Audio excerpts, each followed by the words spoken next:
अस्सलाम वालेकुम वरहमतुल्लाहि वबरकातुहू। आज बमोरेखा 13 अप्रैल सन 2022 ईस्वी बरोज़ बुध अमरावती महानगर पालिका उर्दू स्कूल नंबर 3 जूनी बस्ती बदनेरा में कबल अज़ मदरसा तैयारी शाला पूर्व मेड़ावा इसका इनेकाद किया गया है। और इसके इनेकाद में स्कूल स्टाफ के टीचर्स ने बड़ी मेहनत से, जाफिशानी से और कोशिशों से अलग अलग यहाँ पर स्टॉल लगाए हैं। ये पहला स्टॉल है हमारा जिस्मानी तरक्की का, और इस जिस्मानी तरक्की के स्टॉल में जो स्वयं सेवक है और जो टीचर्स है और आंगनवाड़ी सेविका है उनको क्या करना है उसके स्टिकर यहाँ पर लगे हुए हैं। उर्दू ज़बान में भी इसका तर्जुमा अनुवाद किया गया है। दूसरे नंबर पर जो स्टॉल है वो ज़हनी तरक्की का है।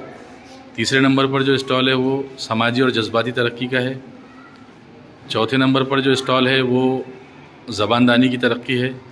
पाँचवें नंबर पर जो स्टॉल लगाया गया है वो है आदाद शुमारी से पहले की तरक्की। और छठे नंबर पर जो स्टॉल लगाया गया है वो है वालिदैन की रहनुमाई और मार्गदर्शन। उसके बाद यहाँ पर एक पॉइंट बनाया गया है बच्चों की एंजॉयमेंट के लिए और लुत्फ़अंदोज़ी के लिए।